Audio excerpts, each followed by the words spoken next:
at the private school, Shadyside Academy. Both sheets were blank. Said they were counseling us out. I made that teacher cry that day. What is counseling you out? Is that a polite way of saying in a private school, it's a polite way of saying we're not prepared to be able to teach your child. Okay. You made the teacher cry? I did. Good. Because I said, you're purportedly Orton Gillingham certified. You've been trained. That's the point of him being here. We gave you his diagnosis.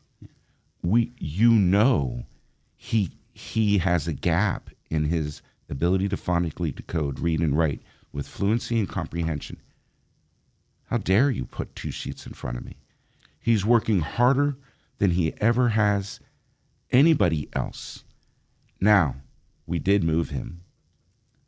But at that point, I started saying, what do I got to do? What do I need to do the same thing that my parents did for me? Right. Believe it or not, I was spending over $100,000 a year teaching my children, both of them, grade school. My daughter was 20th percentile in Dibbles, which means the bottom. Right. I felt so bad that I didn't recognize in her earlier. She's 4 years older than our son. She was the one that was first ever openly diagnosed child with dyslexia to ever go through Shadyside Academy. It was a fight the entire time, but the skills that she learned of self-advocacy, executive functioning and training are invaluable to her today. Now, trial by fire. Absolutely. Problem solving, communication, the ability to say, here's what I need. I'm dyslexic. I'm not ashamed of it. Standing up for yourself. That took a lot of work, right? So back again, I'm starting to do the research. Second grade, daughter, I think, is fifth going to sixth grade, something like that. So I go to the first ever International Dyslexia Association conference held in Pittsburgh. I asked the chairman of the IDA for Pennsylvania, what do I do? She told me to move to Philadelphia. Told you to move? Because there's 13 private schools dedicated to children with language-based learning disabilities in that metroplex. The fact of the matter is, you talk about a city of 6 million with a much larger population base surrounding Philadelphia.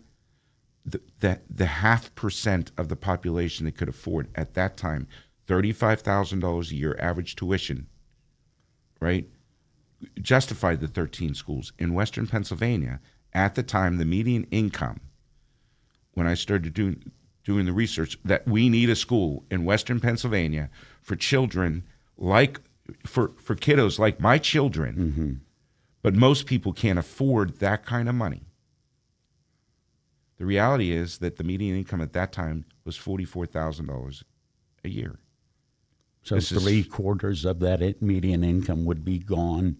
Just how do you live on $9,000 if you have one child? Oh, by the way, I had 2 children. I was the lucky one. Curtis, I'm going to stop you because we need to take a break. Curtis Kossman is my guest. Maria Paluselli is my guest.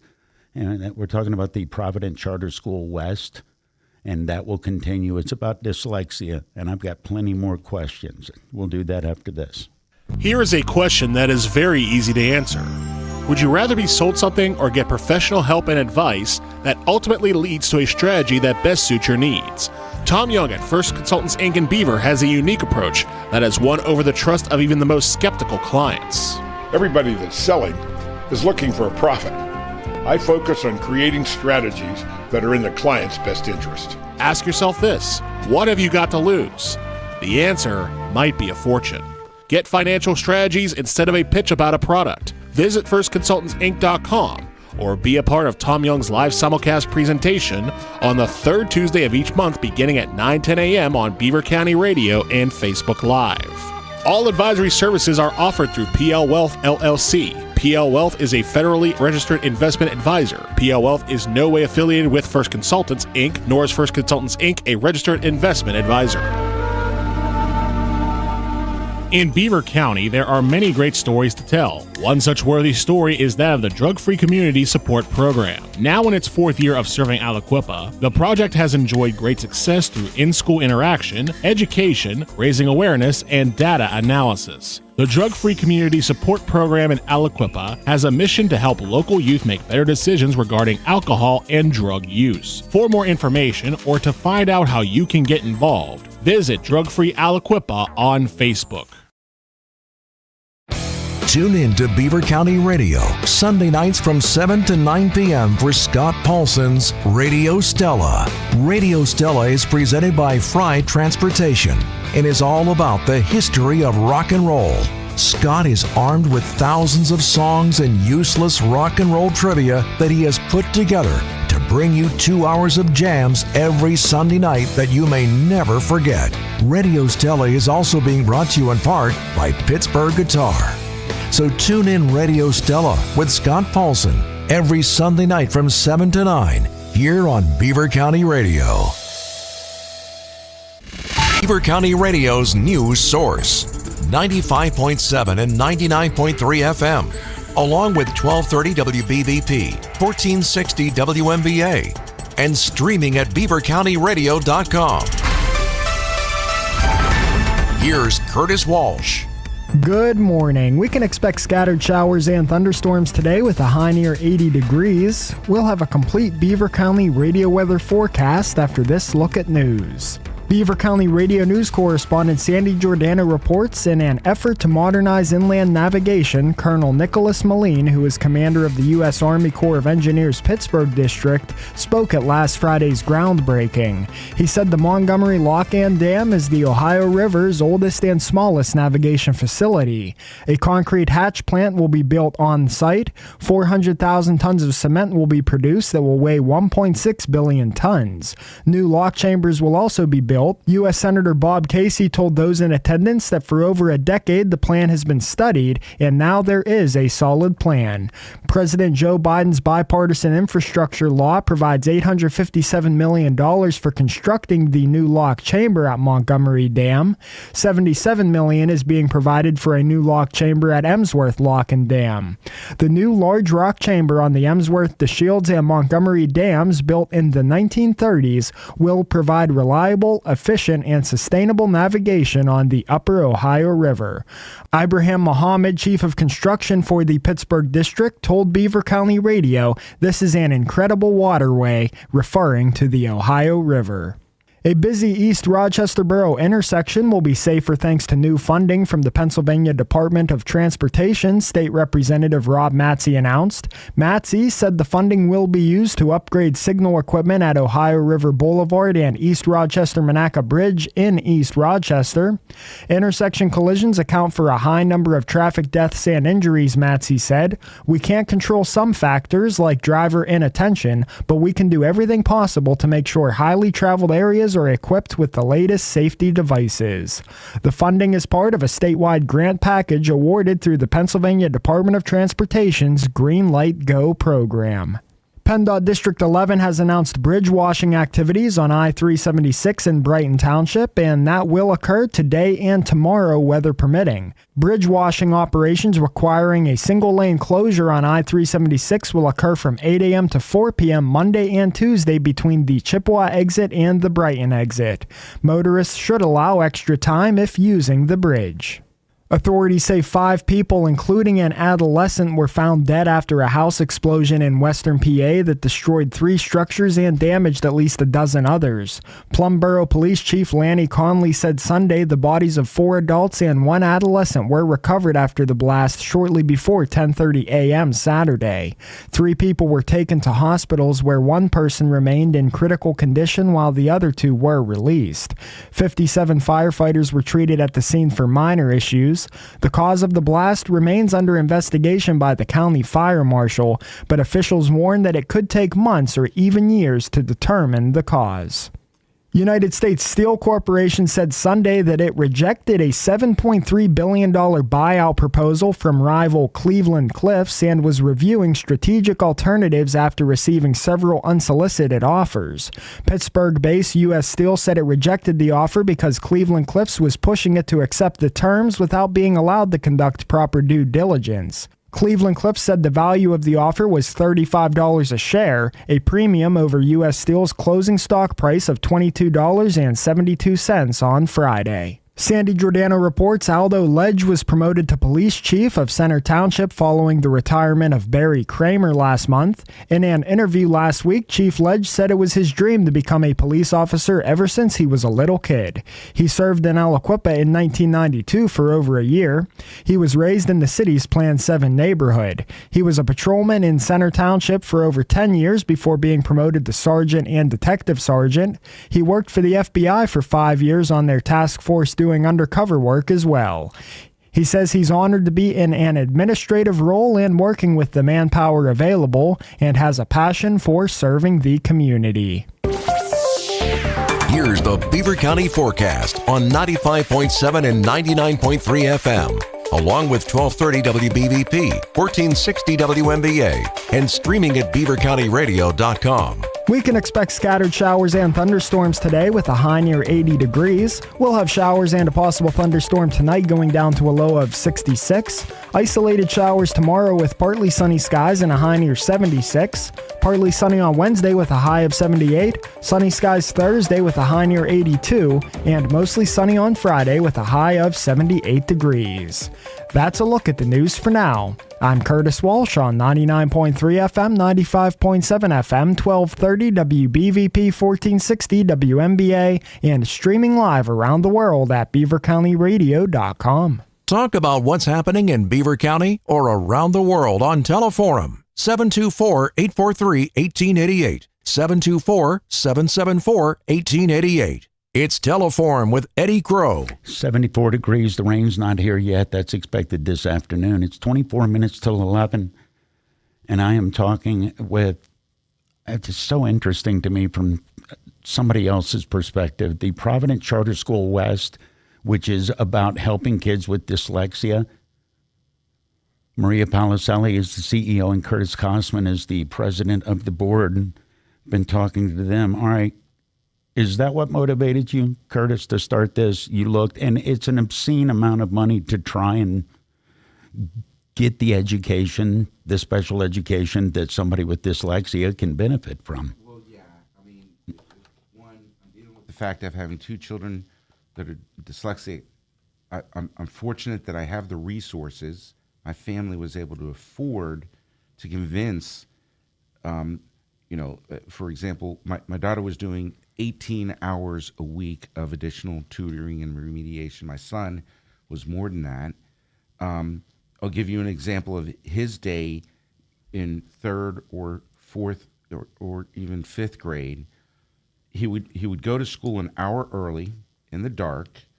We convinced an Orton Gillingham qualified specialist remediator, one-on-one remediation, an hour before school. He got about 15 minutes of break, then he would start school. Then school started. And during school, he was taken out of all specials. He hated being taken out of gym. He's very athletic. No, because it's singling you out, and all your buddies are looking at you like, "What's up?" And that hour was, oh yeah, David has to go to that special room. Yeah, special David time. And it and that frames a young child's mind and the perception of what they're going through. So he would be presented the content of the information during the day in 1 hour, and then after school another 2 to 2.5 hours to complete the homework. How did he not grow up hating everything about school? There were days. So back then, I had 3 jobs, right? I had bringing home the bacon. I had getting the school up and running that was free for any family that needed the specialized education, and I had taken care of the family. And I designed and built a house that had an underground parking garage, and I would stand at the bottom of the steps every night to listen to who I had to peel off the ceiling, who was going off the deep end. It happened every night. One of them was going off the deep end, Yep. whether it be my son, my daughter, or my wife. So long story short, I'm formulating, we got to change this. By the way, at the age of 12, we sent my son to the Gal School in Buffalo.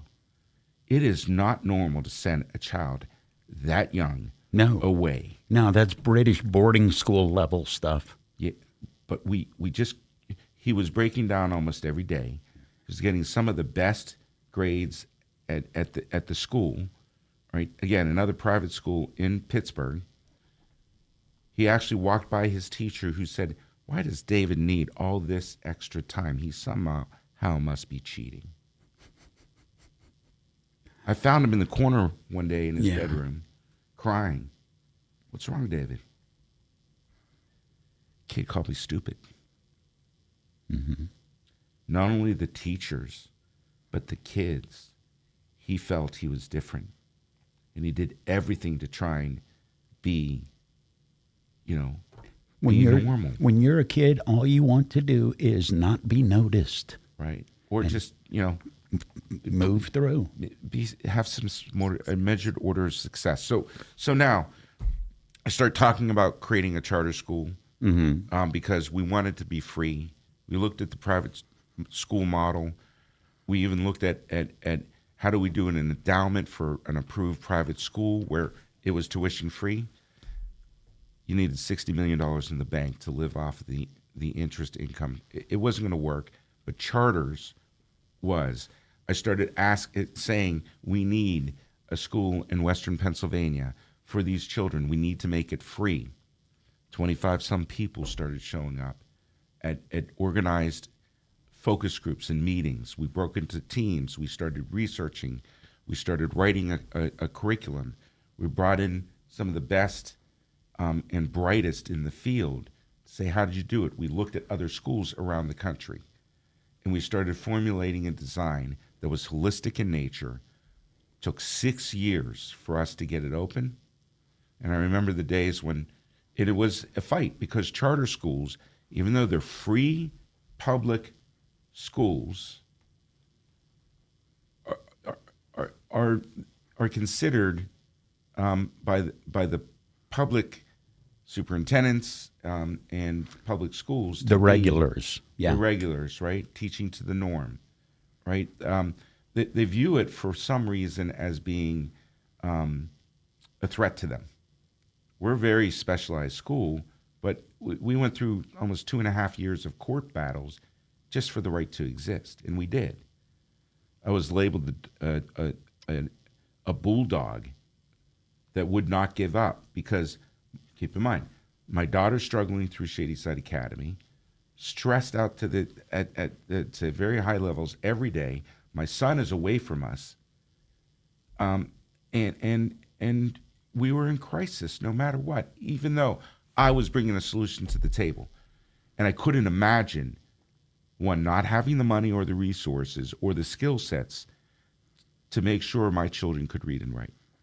And I can't imagine other families that don't have those resources. That's why we were so dedicated for creating this school that is a free public school. By the way, it takes a dyslexic to know how to design a school to meet dyslexics' needs. Let's start there. Right. So, Maria, why don't we talk a little bit about the holistic approach? I want to know, Maria, let me ask you this first.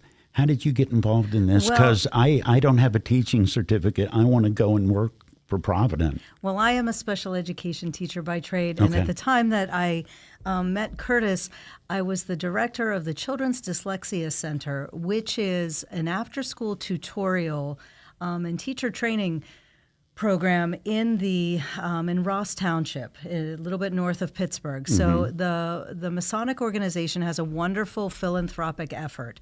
They provide free tutoring for children who are dyslexic in 15 states across the northern jurisdiction. And so I had the pleasure of opening that center in the 90s, and amazing work, and again, fulfilling a need. But the issue with that, Eddie, is that it was an after-school tutorial, and children came Not a twice a school. week. And so children, these children who are frustrated all day would have to come for after-school tutoring, couldn't, participate in their, after-school sports or township sports. It's taking them away from Yes. more normal Yes. stuff that they, yeah. It is, and be a quite kid. honestly, for many students, it's a great option. But for many who are moderately or severely dyslexic, it wasn't enough for them, and so it wasn't. And there was always a waiting list because there is such a demand. Right. So that's when I met Curtis, and we would all, stand in that center. We were all teachers, and during the day in various schools throughout the city, and we would lament because his story is common. It's just I say, lovingly, it's a same story, different name, and this is what families go through. At our school, with our elementary students, we don't give them homework, and when we share that with families, you just see their whole body like relax, like you've just given them $1 million. You just let them emotionally exhale and sort of avoid what Curtis was Sure, talking the about, quality standing of there life. listening to, okay, who's flipping out right now? Okay. Yeah. It's The families are truly in crisis. Yes. And there's no greater fear than the fear of, are your children going to be able to take care of themselves? To function. To support themselves. There's no greater fear in a parent. So our school day, some highlights that make our charter unique, our school unique. Our school day is a little bit longer, and we prioritize this block of reading intervention. And so, Every day. There are many well-intentioned, reading specialists or educators in schools, and they want to, be able to do what they can, but often are limited by the service delivery model or the schedule. And so we come out of the gate with a little bit longer of a school day because we know we have a lot of work to do. And in addition to traditional English language arts and writing, they have a reading intervention. And we actually also commit a ton of time and money to pay for our English language arts teachers to be certified and trained and certified in Wilson language, which is a Norton Gillingham based kind of methodology to help these students. So the standard is pretty high for the instructors that we have delivering this kind of instruction. And the day is a little bit longer, and the principles are multisensory instruction. And as Curtis noted a couple times, people who are dyslexic like to build. Mm-hmm. And so while we have this hour of what I say is a little bit of torture for someone who doesn't like to read and spell, but they need it, we have that. But we also give them a lot of opportunities in the course of their day to show us how they're smart in other ways by allowing them to hone their strengths and build and design and create and so, find their passions. And yes, and help build their self-worth. yes. Oh, absolutely. So holistic in nature is what we designed as for the school, and Maria and her team have just been exceeded our wildest expectations of being effective in the success and really life-changing for the kids and for the families. And, so let's talk a little bit about the structure, right? First, these kids come to us broken. The younger we get them, the more, the less baggage, for lack of a better term. Okay. But we are a 6-to-1 student to teacher ratio. We are a 3-to-1 student to support. That is insanely low and wonderful. Mm-hmm. But we're still financially viable. The critical mass of bringing these kids that need this specialized education, we serve 45 different school districts in our first school. They come from over an hour away each day. We have parents that are in the car over 4 hours a day to bring their children back and forth to school. To and from, yeah. In fact, that's one of the reasons why we decided Provident Charter School West was a good location, because they were spending, two families were spending, one of the parents was spending 4 hours a day in a car every day, and the child was spending 2 hours. But there was only two in that region, and it happened to be a great location. We also looked at the density of the population. and it fit. We knew it was far enough away from Provident Central, and we weren't serving the kiddos all the way to the Pennsylvania border. So, long story short, 6-to-1 student-teacher ratio. Again, 3-to-1 student to support. At Provident Central, we have a full-time psychologist, behavioral specialist, and 2 counselors. I'm going to ask a stupid question. How are you able to do that when the public school system doesn't seem to be remotely able to do that? Well, the public school system uses a wait to fail approach. You got to mess up before you're noticed. Got to wait to fail. Okay. Before you start considering other options, including assessing the child for a learning disability. There is no definition for dyslexia in Pennsylvania. Therefore, Really? There's no service model. It's the craziest thing even though federally under the IDEA law, it's one of 14 that are defined. But not in Pennsylvania. Our- And if it's not defined, it doesn't exist, Our therefore no Constitution funding? is written for Pennsylvania is written in a way where unless it's legislated by the elected representatives of the state of Pennsylvania, they do not have to acknowledge or follow the federal laws. Maria, as a CEO, how does that not make you bang your head against the wall? Well, I think it's been frustrating. It was more frustrating for me as a special education teacher early on. Dyslexia is the most common learning Right. difference. It's the Right. most common. And so, psychologists will say, well, it just, all I have to do is identify the child has a specific learning disability. That's the diagnostic criteria. And would say, well, sure, that's all you are required to do by the state, but what are What's what are really you doing going for the on? family? Because as a parent, I would like to know the nature of my child's learning difference. Don't show me a form with one box checked. Right. So we knew that we're serving. It's up to 20% of the population. Right. We're serving in Pennsylvania specifically. We're serving a population set that's not being served by the public education system because they're not required to provide the remediation necessary. Now, we are mission-based to remediate, catch these kids as young as possible, right? Provide them a holistic approach, including, self-advocacy, executive Study functioning, organization. We are the first public school in the country. We just found this out this past year to have a martial arts curriculum in the school because Taekwondo, one, is an Olympic sport, but it gives these kids a chip. There's so many positive components. Our flexible work group instruction 6-to-1, we're actually co-teaching with 2-year teacher looping, which is the longer a child is with a teacher, the more effective the education process, the Right. more they know each other. Yeah. Right? Then when these kids come to us, like we were lamenting, a lot of kiddos that come to us in 4th grade are complete non-readers. And it took till 4th grade to fail to be noticed. Yes. Or the parents could, Wow.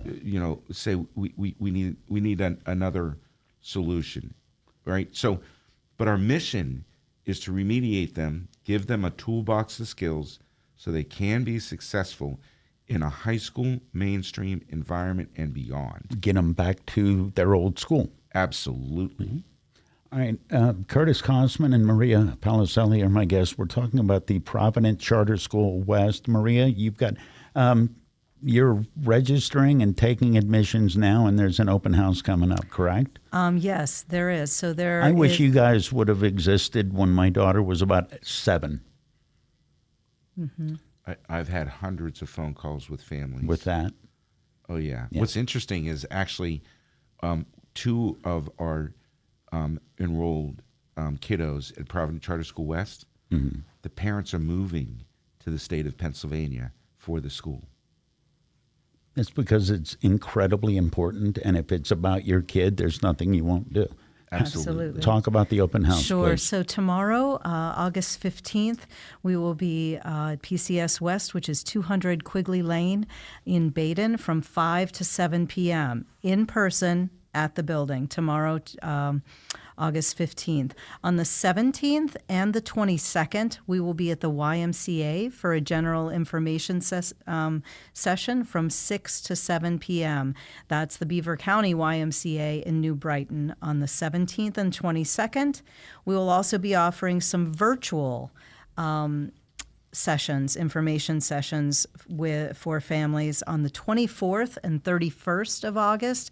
And all of this information is also on our website, which is www.providentcharterschool.org, or you could call 412-709-5160. You guys can come back anytime you want. Thank you. Anytime you want. What did I not ask that I should have asked? Maria Paluselli and Curtis Kossman with Providence Charter about School West. What? The name Provident Yeah. was almost like meant to be. I was flipping through the Webster Dictionary trying to find a name for the school, and the second definition of Provident is preparation for the future. These kids are our future. We should do everything possible to prepare them to be successful in life. Let's talk about what happens if you don't prepare these kids. So let's start with 46% of all incarcerated individuals Yep. have a language-based learning disability, the most common being dyslexia. Mm-hmm. Let's talk about the fact that if you don't learn to fundamentally read and write by the end of 4th grade, there's a 70% probability that you will be illiterate for the rest of your life. Let's talk about the U.S. Census just happened, right? 2020. Believe it or not, the U.S. Census uses the standardized testing, No Child Left Behind. Yeah. They use the illiteracy rate based off of that standardized testing in a population area to determine how many jail cells we need in the future in that area. Wow. Preemptively dooming people. And the cost Yes. to incarcerate people versus taking a little bit of that money and doing early literacy intervention in the public education system is not happening. An ounce of prevention versus the pound of cure. And in this case, it's not even curing, it's incarceration or mental health facility incarceration. Oh yeah, and the learned behaviors, and I mean it if a child is not supported and they don't believe that they can read and write, they start going down in a dark path and they start making really bad decisions.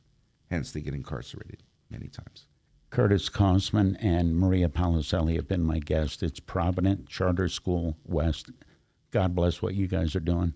Thank you, Ed. Thanks Thank for you. having us. And anytime you want.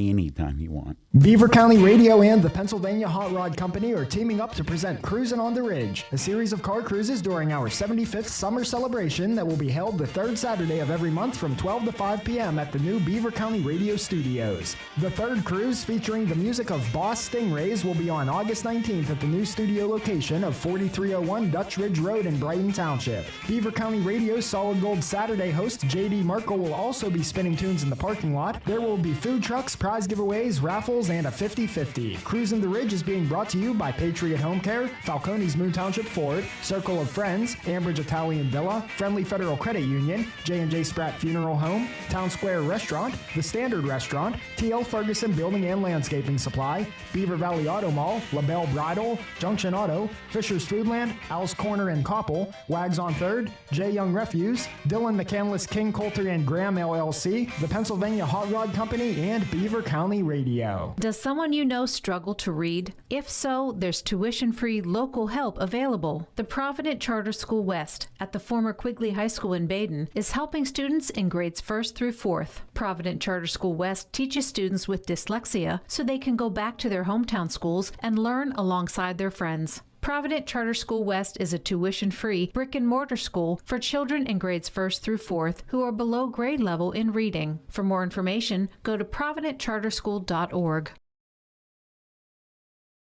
Did you know Fisher's New Brighton Foodland is as close as a click? That's right. You can order your groceries right from your home. Click grocerystore.newbrighton.com and fill your shopping cart up. It's just that easy. Or stop in to shop for your favorite items. They specialize in fresh meats, hoagies, bakery items, and of course the deli. Pick up a delicious hot meal to go like fried chicken dinners, and don't forget fried fish every Friday. Don't cook, make it a Foodland Day. Visit Fisher's New Brighton Foodland, your one stop to shop for all needs, or click grocery store New Lincoln Park Brighton.com. Performing Arts Center presents Night of Dreams, a first-class gala on September 16th at Willows. An evening of dining, music, and dancing benefiting the artistic and educational programs of Lincoln Park. For tickets, visit lincolnparkarts.org. Here at Beaver County Radio, 1230 WBVP and 1460 WNBA, we just love giving away prizes and making winners out of our listeners on a regular occurrence. If you'd like a complete list of the WBVP and WNBA prize contest rules, just visit beavercountyradio.com.